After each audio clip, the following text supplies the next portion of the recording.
Good afternoon, students. My name is Dave Ramirez, and my partners are Juliet Obando and Mayelin Jimenez. We're going to talk to you about the British Empire or the colonialism. So, the British Empire was the largest formal empire that the world had ever known. It took place between the 17th century and the 20th century. Okay, the British Empire is a term used to describe all the places around the world that were once ruled by Britain. Built over many years, it grew to include large areas of North America and Australia, such as New Zealand, and Asia and Africa, as well as small parts of Central and South America. The 16th century is often referred as the Age of Discovery. Therefore, England, in what is now Britain, wanted more land overseas where it could build new communities, known as colonies. These colonies would provide England with valuable materials, money-making opportunities, and unemployment people with new places to live and new jobs. The first colonies were in North America, at the time known as the New World. Creating colonies was not easy for the English in 1585. The famous explorer Sir Raleigh tried to and failed to build an English settlement at a place called Roanoke in Virginia. It wasn't until 1607 that the Captain John Smith founded the first permanent English colony at Jamestown in Virginia. The British Empire's immense size led to the meeting of English culture with those of these colonies, leading to the adaptation of words and expressions from those countries. Hence, British English spread to these colonies.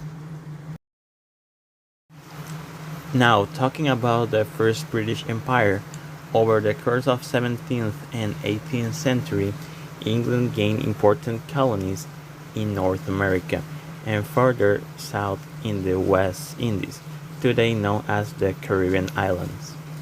In the years 1775 to 1783, the nation lost a large part of its empire in the American War of Independence.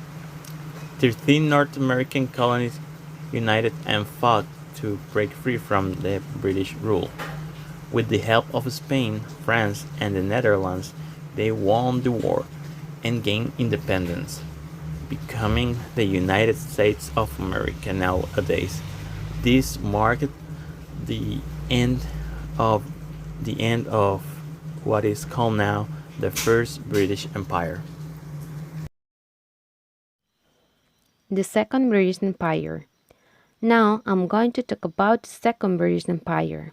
In this part, although Great Britain had lost a large part of its North American territories, it claimed new lands in the late 18th and early 19th centuries, forming that is called the Second British Empire. Colonies were founded in parts of Australia and later in Trinidad and Ceylon, Singapore and Hong Kong, China, as well as in other parts of Asia. Also, from 1881 to 1902, Britain competed with other European empire builders in what became known as the Scramble for Africa. In the early 1900s, large parts of Africa, including Egypt, Kenya, Nigeria, and large areas of southern Africa, were under British rules. On the other hand, many indigenous people lost not only their land, food, and possession, but also their traditions. In addition, British merchants stole land from them and even raped and killed indigenous people in North America. Besides, during World War II, India suffered some of the worst famines, that is the lack of food, as the British government took vital supplies from the Indian people to support the war effort elsewhere, killing millions of indigenous people. In addition to the indigenous people of Africa were affected because the British removed valuable materials such as gold, salt, and ivory from Africa. The British were also heavily involved in the transatlantic slave trade in West Africa.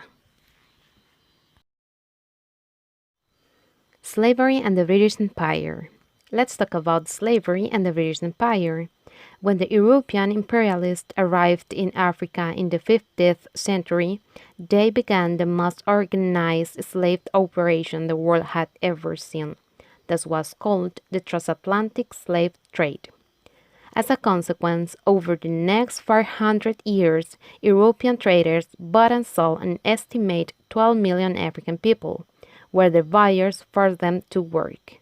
And again, slavery made Britain incredibly wealthy. In 1807, Britain banned the trading of enslaved people. It was known as abolition. However, it was for their 26 years until it outlawed slavery altogether. That was called emancipation. Then, after the World War I, from 1914 to 1918, there was a feeling of nationalism. In 1926, Canada, Australia, New Zealand, and South Africa became independent, meaning they were no longer under British control. Over the next decades, the remaining colonies continued to push for independence. After the World War II, Britain no longer had the wealth or strength to manage an empire overseas. India, African colonies won their independence and Hong Kong was returned to China in 1997.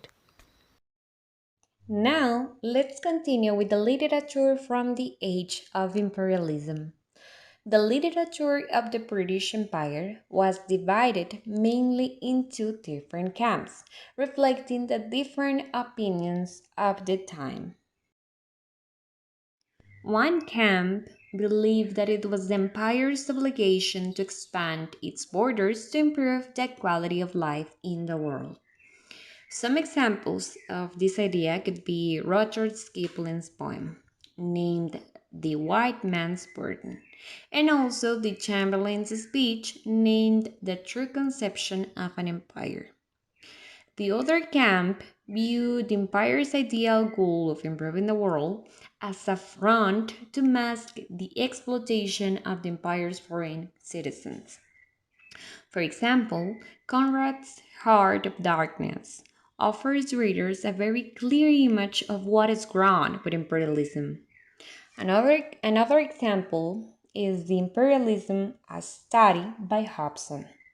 It also points out flaws with the imperial system, stating that the system is not improving the quality of life for the colonies, but also is being exploited for its wealth. Now, let's move into literature from the post colonial era. With the end of the World War II, the British Empire broke up. The colonies were gaining independence one country at a time. The writers of these colonies started to create their own literary works in the English language. This was the most dramatic geographical change in English literature in history. The work of these post colonial writers linked their local traditions with their experiences from their time in the British Empire. Some examples of these post colonial writers are Wole Soyinka. He was born in Nigeria at the time of the British dominion.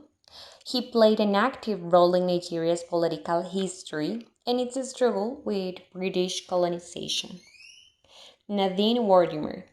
Her writing was about moral and racial issues, particularly the apartheid in South Africa. Derek Walcott. He was born in St. Lucia, an island belonging to the British Empire. His experience of growing up in this ex-British colony has had a strong influence on his life and work. V.S. Naipaul, he documented the migrations of people, the unraveling of the British Empire, the ironies of exile, and the clash between belief and unbelief. And finally, J.M. Coetzee, or John Maxwell Coetzee. He's a South African born writer. His story takes place in a remote outpost of the British Empire. And well, they all were Nobel Prize winners. On the other hand, post colonial literature dealt with many issues.